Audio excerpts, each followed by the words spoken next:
खबर आ रही है फर्रुखाबाद से। आइए देखते हैं ये रिपोर्ट हमारे वन इंडिया कड़क न्यूज़ के सहयोगी आदेश शर्मा जी से, फर्रुखाबाद उत्तर प्रदेश से। कांग्रेस की मुहिम लोहिया अस्पताल के डॉक्टर आखिर कब तक इसको रेफर सेंटर बनाएंगे? सैफई मेडिकल कॉलेज के बाद में बना, उसे इतनी तवज्जो को क्यों दी जा रही? अब गांव-गांव स्वास्थ्य के प्रति लोगों को करेंगे जागरूक।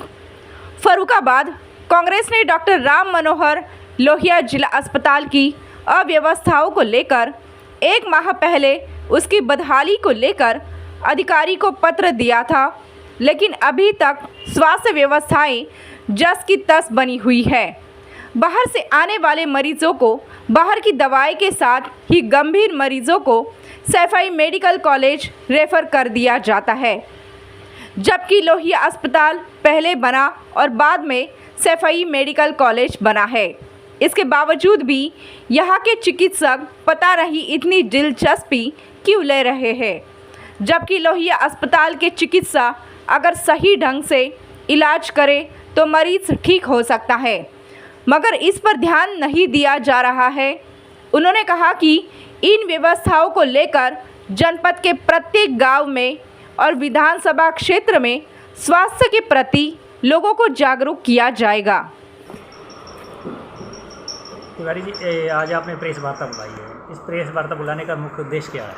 देखिए, आज आप सभी पत्रकार बंधुओं को बुलाने का प्रमुख उद्देश्य ये है कि आज से ठीक 1 महीने पहले 2 जून को हम कांग्रेस जनों ने फर्रुखाबाद की जनता की एक जो बड़ी समस्या है, स्वास्थ्य की समस्या, उसको लेकर मुख्यमंत्री जी को संबोधित ज्ञापन माननीय जिलाधिकारी महोदया को दिया था, जिसमें हम लोगों ने लोहिया की जो बदहाल स्थितियां हैं और आखिर ये स्थितियां कब तक रहेंगी, इन सब बातों पर अपनी कुछ मांग रखते हुए 5 बिंदुओं को उजागर करते हुए मांग रखी थी और ये उम्मीद करी थी। उसी ज्ञापन में हम लोगों ने जनप्रतिनिधियों से भी ये मांग करी थी कि उन लोग को आगे बढ़ के आना चाहिए और जनता की इन समस्याओं को लेकर आखिर अब तक उदासीनता क्यों रखी है, इसका भी जवाब देना चाहिए और भविष्य के लिए लोहिया अस्पताल के सुदृढ़ीकरण के लिए उसके बेहतरी के लिए और उसे आधुनिक बनाने के लिए प्रयास करना चाहिए। लेकिन अब ये पूरा 1 महीना जो अब बीत गया, बड़ा अफसोस की बात ये है कि लोग उम्मीद करते हैं, विपक्षी दल उम्मीद करते हैं कि अगर हम लोग किसी सही बात को लेकर सत्ता के लोगों तक पहुंचाएंगे, प्रशासन तक पहुंचाएंगे, तो प्रशासन उस पर कोई ना कोई एक कार्रवाई करेगा, जो उसमें कमियां हैं उसको दुरुस्त करने का प्रयास करेगा। अध्यक्ष जी, जो उसमें कमियां हैं, कभी तो आप जाइए तो डॉक्टर ने आपको वहीं समय पर उपलब्ध नहीं होंगे या उसमें दवाइयाँ उपलब्ध नहीं होती हैं, कहीं एक्सरे है या अल्ट्रासाउंड की मशीनें हैं, कहीं कुछ ना कुछ खराबी बनी रहती है। जिस प्रकार देखा जाए, ऐसे आदमी जो मरीज होते हैं वो परेशान होकर कहीं तो वापस लौट दिया है और यहाँ तक कि ये होता है कि अगर कोई मरीज ऐसा है प्रैक्टिकल हालत होती है उसे रेफर कर दिया जाता है। देखिए, जो एक लंबे समय से हम लोहिया की स्थितियों को देखते हुए आ रहे हैं, जिसकी वजह से मैं ये मुद्दा उठाया है, लोहिया अस्पताल सिर्फ एक रेफर सेंटर बन के रह गया है और कहीं ना कहीं लोहिया अस्पताल के आसपास जो अस्पताल चल रहे हैं वो सिर्फ लोहिया अस्पताल की मेहरबानी पे और वहाँ की जो बदहाल व्यवस्था है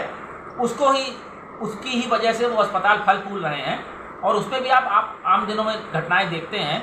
कि मरीज जो है आता लोहिया के हिसाब से है, गरीब आदमी है, सोचता है सरकारी इलाज मिलेगा, अच्छी सुविधाएं मिलेगी, लेकिन वहाँ से उसे रेफ़र कर दिया जाता है और रेफ़र होने के बाद कि वो सैफई और कानपुर क्या जा पाएगा, उससे पहले यहाँ प्राइवेट अस्पतालों की मंडी में उसे जाना पड़ता है,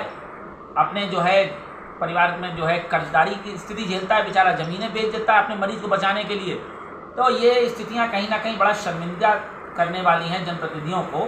कि आखिर इनकी सोच मर गई है कि जनता इतनी परेशान है कि इलाज के अभाव में उसे बाहर शहरों में रेफ़र किया जाता है और यहाँ पर आज दिन तक ये 10 साल में से सत्ता में हैं, एक सुविधा नहीं दे पाए, लोहिया अस्पताल को बेहतर व्यवस्थाएं नहीं दे पाए, तो ये क्या कर पाएंगे? देश दुनिया की खबरों के लिए जुड़े रहिए वन इंडिया कड़क न्यूज के साथ। धन्यवाद।